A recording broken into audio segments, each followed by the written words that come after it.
Salutations, squires and maidens of the world. I'm DaneGuard, And I'm Crow. and today we're going to try something new for us. It's an experiment where we want to talk about games and just have fun in general. Yes. And our first topic, which is about old news around this time, is the AC Empire. Will it skip 2016? And how do we feel about it? Yeah, there has been rumors that AC Empire is the new Assassin's Creed entry in the franchise, and that it will first come out in 2017. Yes. And we'll get Watch Dogs 2 in 2016 instead. Yeah. And it will be set in ancient Egypt, probably before the Assassins and Templars has been created. Boats and horses will be back, and it feels kind of Witcher 3-esque. Yeah, they're trying to go for a new like adventure style, Yes. more open worldish, I guess. Yeah. And the interesting thing is I think they're trying to improve the overall franchise, like Stagnation. It's Yeah, become quite stagnant. Yeah. You know how the games will play out. There's no really new twists and turns in either story or gameplay. I know they brought the what is it called, the hook shot in AC Syndicate, yeah. but it still felt kind of the same in how you played it. Exactly. But also to try and salvage the whole series from Unity, because after Unity the whole series kind of took a turn. Yes. For the worse, I guess. I enjoyed Syndicate, Yeah. so yeah. I feel like the franchise also already kind of redeemed itself, but they might try to fix some things and start a new revamped series. I, for one, as a hardcore Assassin's Creed fan, I am so hyped for the idea that it may skip 2016 to give us this new expanded universe in 2017. Yeah. And especially because they set it in Egypt, it gives them a lot more freedom with the historical times. I always had a problem with some of the previous games because they set the time in a war with AC3, and then they focused only on the American Revolution and took away from the assassin part of the game. But then they did the reverse in Unity, but it didn't feel like the revolution was very important. Yeah. So I think they should go back to the AC2 roots, where it was the Renaissance, where there weren't really any wars, so they could just explore the scenery. Yeah, because they kind of lock themselves down when they have to cater to specific events and follow specific rules. Like this happened, and it's because of the Assassins. That's a cool feature as well, I guess, because I like when they in the AC universe explains historical events because the Assassins did this. That's why this happened. Yeah. But when you leave that behind, you get more freedom, I guess, in the choice. Yes. Yeah, it's a great thing to have this kind of choice. It always helps with and also the documentation, because in war plenty of people died, but the newer and newer wars there's more and more documentation, and it's going to be difficult to get around how the assassins could fit certain kind of deaths. I know the AC team has made some liberties when how people died, which of course they have to, because most of them die either by sickness or in health. So going back to the 18 where we just got an explanation, they died. So it's easy to write write a story that's their own freedom of choice kind of thing. And you could have the artifacts of Eden also, in a sense. I don't know if they'll incorporate that, because if the story is set before the Templars and Assassins, but I still feel like the Eden artifacts are pretty important to the overall. They are, and as a AC lore fan, I can see that when they say before the Assassins and Templars, what they mean are the names of the organizations, because in the lore the Assassins and Templars had fought for millennia, long before they fought in with those who came before, species before. So the organization itself will be there, but not as we know it today. Yeah. Okay. Yeah. And the Piece of Eden is very important to that conflict, and there has been some comics, I believe, where there have been Piece of Eden from the ancient Egypt era who could resurrect the dead. Okay, so, yeah. Because all the artifacts have these special abilities, I guess. So how do you feel that the whole, the rumors say that Empire is going to be like developed by the team who developed Black Flag. Well, I like Black Flag. I thought it was a great pirate game. Yeah. I didn't think it was a great Assassin's Creed game, but I liked Black Flag. But it was a better pirate game than Assassin's Creed game.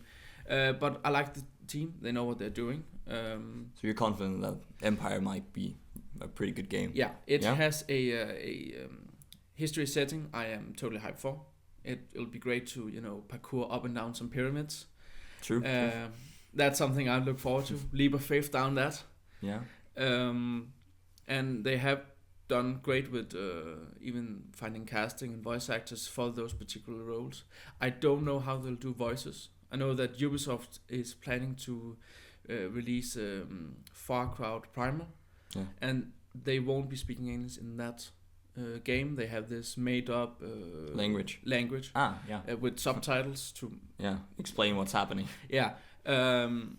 So I don't know if they'll just do that, because according to some of the rumors, there might be no Animus, which is sad and doesn't really make sense in a... And kind of destroys the whole continuation of the rest of the game. Because that was how they explain when you fucked up or if you died. Because you could just reset or go back in the Animus. Yes, and they can't do that. So you don't think they'll follow... In Empire, you think they'll remove like the Desmond character, the person who goes into the Animus and has to go back? I think they need a Desmond character because we haven't had a Desmond character since AC3, and they just kind of had this Abstergo employee, and it just became too general.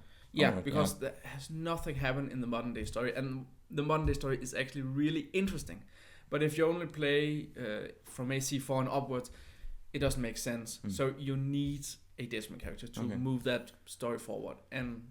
But how do you feel about the idea that they'll either, or one of the rumors goes that they'll totally remove that thing? There's be like no Abstergo. I don't know how they'll play around with that, because if there's no Animus, why would there be Abstergo? So you'll go back and they'll just live in the age of like a slave or an ex-slave and try to fight up your ranks. It might be more Prince of Persia like. Yeah.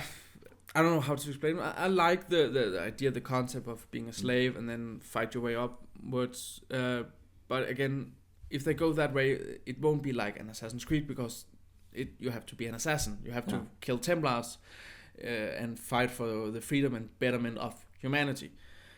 If you're just a slave trying to get rich, they could do the AC4, because Kenway wasn't an assassin until like the 5 last minutes of the game. He was just a pirate trying to get rich. But it's something, again, we have seen before. We have seen the revenge story, we've seen the redemption story, we've seen the get rich story. Yeah. And they need to try something new and just don't try to be like selfish. Every assassin in the past few games have been selfish in one way or another. And I want to see something 100% dedicated to the series. Yeah. So would you rather have the no Animus or the totally, where they try to really integrate it in a way that you have almost half and half? So you have in the real like modern world, and then half in the historic setting.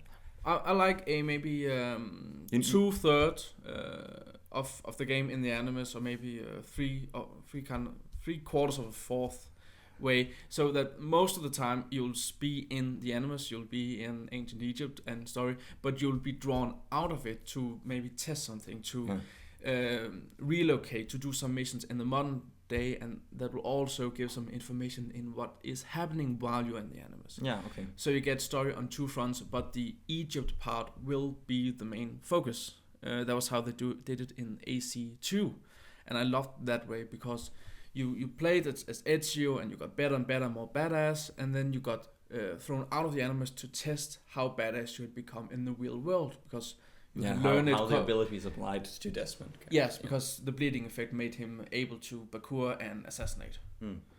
Yeah. So that is how I hope they'll do it. Yeah, they'll go back to it.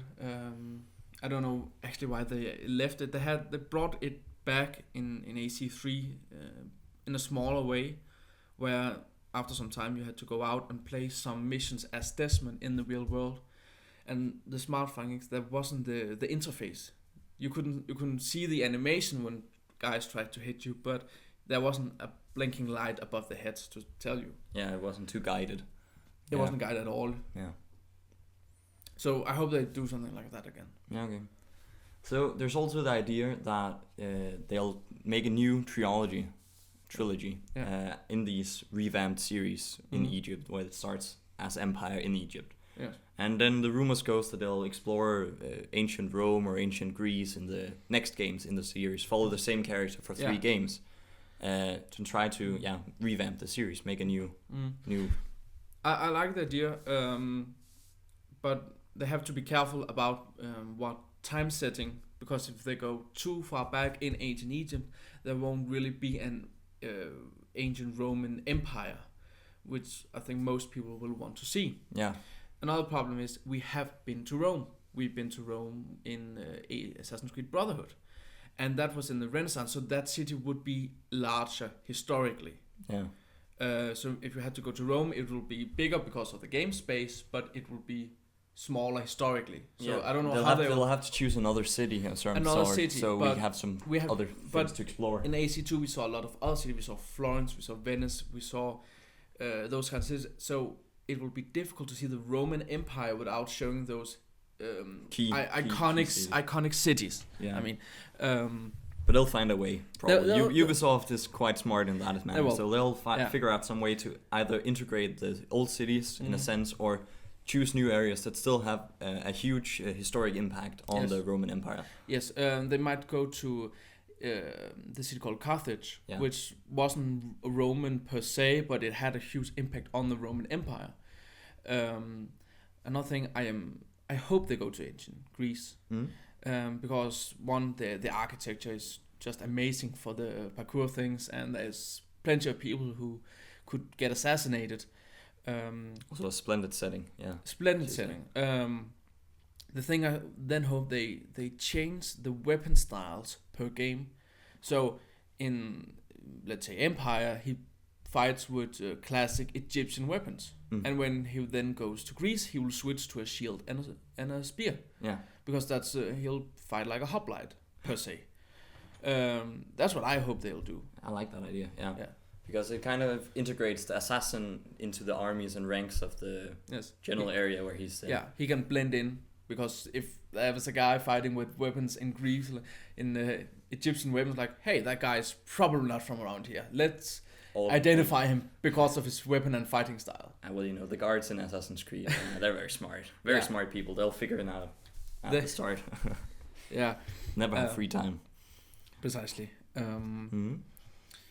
Also, in other news, there's some Starcraft, right? Yeah, Starcraft has just came, like, the expansion pack, the Legacy of the Void, just came out and ended the trilogy of Starcraft 2. I'm personally a very huge fan of Starcraft and have all the expansions and quite enjoy that game. Yeah. But now there's rumors, or not rumors, that actually confirmed that in spring of 2016 there'll be DLC covert ops mission with following the Ghost Nova, which we grew familiar with in the Terran campaign. And I don't know, I feel like this, I don't know, I like the idea of DLC because I get more RTS mission, but again, I don't know what this screams of the future of StarCraft 2. Yeah, I'm a fan of the StarCraft series as a whole, but I haven't really played it as much because I'm poor.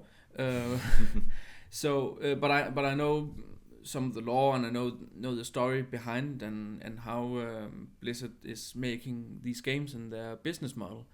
And again, I am also a bit fearful for the future for the StarCraft series, because I know that they just can keep making expansion pack and RTS packs and whatnot, but at some point we will all want a StarCraft 3 at some point in the future. Yeah, but I don't know, I feel like the business model that Blizzard has made with StarCraft 2 kind of encourages that the StarCraft 2, also the esport community, kind of can live on and that with this approach they can add on to the game as the time goes on until there's no more to add, and they'll restart with a more graphical update that is possible at that time.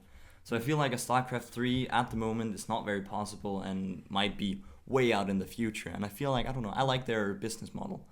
Yeah, well, we have to see. Because it is difficult, because we can't say when fans are tired of a certain game and want the new thing, want all the expansions in a game and like get a new one, because the expansion adds new units, new gameplay mechanics, and they expect that for the next game. Yeah, exactly. But I'm gonna buy the DLC here now. I no way I'm not avoiding that, because I want to see how the RTS mission packs they play out and how much content is in them for the price. Do you know if they will add story missions, or is it just units and gameplay? It's no units, I think. I think it's only story based, basically. So you follow what I've heard of the rumors or the confirmation from Blizzard is that you'll follow the Ghost Nova, who can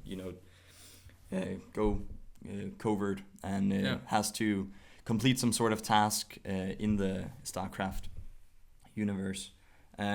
So you'll not follow like the main campaigns. You'll be like out side questing with her, where she has to do different jobs for her fellow. Alright. Yeah. So it'll follow the Ghost of Nova. Alright, and it'll be an RTS. But you won't have like big armies like in the classical Starcraft, where you. Yeah, I think you'll do. You'll still have armies, because it's the same. It's the same gameplay, I guess. Because either you'll have the hero unit. Because they had in the main campaign, you had hero units where you followed, and they have like special abilities. So I think you'll have Nova as the hero unit, but I think some of the missions you'll still have like the base where you have to resource manage and create units and have like an army and complete this task. I think it's gonna be like missions from that could have been in the campaign, but are like their own separate thing. Yeah. Yeah, alright. That makes sense, because that's something I, as a consumer of and lover of RTS games, is afraid for. Because if I buy an RTS and just have to move two characters from point A to point B and do some small operations, it's not going to be fun in the end, because I want to have this massive army and feel all powerful and just wreck shit and destroy my opponents with this massive army. And if I go very small, it just won't be the same in a way, unless each character will mean something very much to me, which again will be difficult in an RTS setting, because it's known for the huge and grand armies. Yeah. Well, I'm looking forward to the DLC for StarCraft and seeing what they're going to make and how they're going to make it and how it's going to be accepted by the community. That's something I'm looking forward to, yeah. Yeah. Mm-hmm. What have you been playing recently? Recently, I have been playing a lot of Fallout 4. Yeah? It's an amazing game. Yeah? I'm a huge fan of Bethesda, and I have played almost every game they made recent years. And I'm also looking forward to Elder Scrolls Legends, I believe. It's gonna be Bethesda's version of Hearthstone. Yeah. And I just need to play it because I'm a huge fan of the Elder Scrolls universe. Yeah. But Fallout 4, amazing game. Okay. Do you have any pet peeves with the game? Yeah, kinda, cause I'm more of an Elder Scrolls player. So I like going to a city and find lots of quests there and feel the world is alive, which is difficult in Fallout 4 because the world is literally dead. Very difficult to make a world feel alive when it's not. It's just nuked everything. Everything is nuked, and it makes some fun experiments with radiation, but I just miss some quests. I know there's plenty of quests, and there's many more quests in Fallout 4 than there was in Skyrim, but I just found them easier in Skyrim than I do in Fallout 4. Yeah, okay. So the whole general quest. Yeah. In Fallout 4, yeah. Did you like the customization? Did you create some cool character, or is it? I've in RPGs. Or randomize. In RPGs, I unfortunately do very standard. When I play Mass Effect, it's male Shepard, it's bro ship. and it's the same in Fallout 4. I have done the classical male character. I've changed some hairstyles and give him some scars, but it's still mostly the same guy. Because I'm just that original. Yeah, okay. Unfortunately. But no, I don't created a huge abomination and let him destroy all the whole world. Yeah, okay. No, so. not as my first character anyway. My main. Otherwise, I've been playing a lot of Smite. Yeah. This free MOBA where I play as gods in a third person kind of view. And it just had the World Championship this weekend. And it's something I've been playing a lot and starting to get pretty good at. Yeah. And how about you? What have you been playing? Oh, well, you just kind of dissed it in a way. I played a lot of Hearthstone instead. I didn't diss it, but yeah, Hearthstone. Got back into that for a while. I'm trying the free-to-play model, which is proving quite difficult. But you can do it. You just earn a lot of gold and you buy the card packs, and you get some kind of rare cards and legendary. So, but that's pretty fun. Win some, lose some. Yeah. Then I've also been playing, of course, the Legacy of the Void. Completed that a few days ago. The campaign. Not a lot of multiplayer because I get wrecked in multiplayer, but it's pretty fun. As you do. Yeah, of course. And I just started playing Dying Light. Dying Light? Yeah, the zombie apocalypse game. Yeah. And I haven't played very far into it, but I kind of like the parkour parts. There's a lot of parkour incorporated in it, but it's not as fluid, I think, as some other games I've played. Like Mirror's Edge, perhaps? Yeah, exactly. I just saw that someone created a mod for Dying Light that is Mirror's Edge, because the parkour is kind of similar, but not exactly. Not as fluid. Yeah, I don't know. I like Mirror's Edge actually, but Dying Light is pretty cool. The story, pretty mediocre, I would say. Yeah, I haven't heard that much of the story. It's pretty subpar. You know, he's a bad guy and he's evil because evil, and you have to kill him because you're a good guy. Yeah, but there's a lot of mystery. I haven't gotten to the end, so of course I can't say what happens and all that. But I don't know. There's some interesting characters in a sense, and there's just generic, we're in the apocalypse, we need to survive, you need to work for us and help us, the stuff there.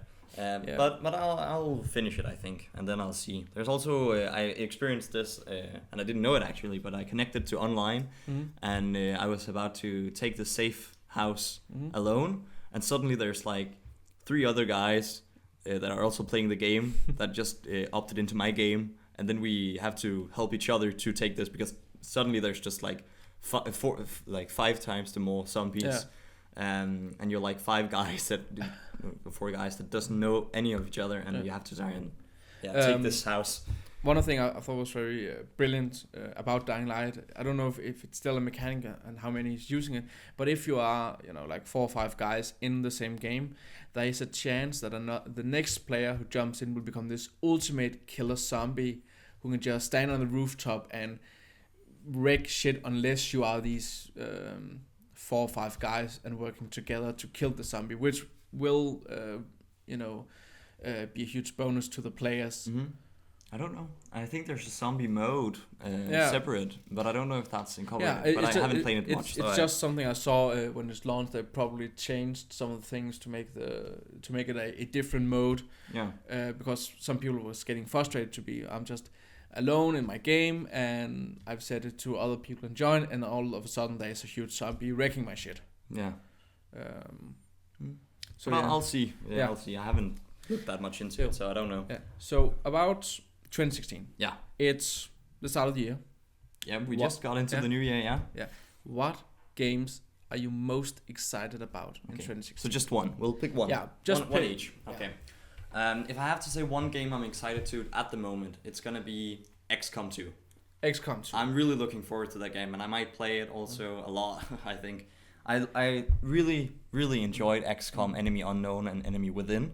And I feel like the series just got a graphical update, and I hope that it's less buggy now. Also, the idea that they've chosen to only make a PC version, there's no console versions, that means it's more dedicated.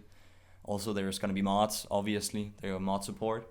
I don't know, I really, really looking forward to that game. Yeah. The whole, we're the underdog, that the aliens have taken over the world, and we're going to try and save it and the world. It's basically continuing from the XCOM universe, the XCOM enemy, unknown XCOM enemy within. Like the campaign, if you lost that, because a lot of players lost that because it was insanely difficult if you bumped up the difficulty, and sometimes it was even unfair in a sense, but that's the XCOM franchise. Yeah. So it's continuing from the story that you lost the war, and now the aliens have taken over. Yeah. And you have this mobile base and you're flying around, and I don't know, I really, really like the setting, and I'm really looking forward to that game. It's gonna come out here in February, I think, so I'm gonna be playing that. Yeah. For me, it's actually a difficult question. Yeah. Because mostly when people say it, I just answer, well, it's gonna be the next Assassin's Creed, which may or may not come out this year. Yeah. So I'm a bit of on a blank slate when it comes. But the new Far Cry Primal, it looks really exciting. Because I can tame, these huge beasts and animal and help me, destroy everything. Have this huge tiger and just wreck people. And also the graphics look. And the graphic looks amazing. Perfect. I really like the aesthetics there. Yeah, the kind of fog of war that is going until you discover it. Yeah, exactly. So yeah, that's probably gonna be Far Cry Primal. Yeah, looking forward to that as well. It's gonna be cool. Yeah. Want to go do some co-op in it? Obviously we're gonna do that. Yeah. Well, I think that's it for now. Thanks. We might make another episode. It's been fun talking about games. Well, could you leave your suggestions in the comments, maybe, if you have any topics you want us to discuss, and we might do another. Yeah. We thought it was fun. Yeah. So. It was fun. Okay. See you later. Bye.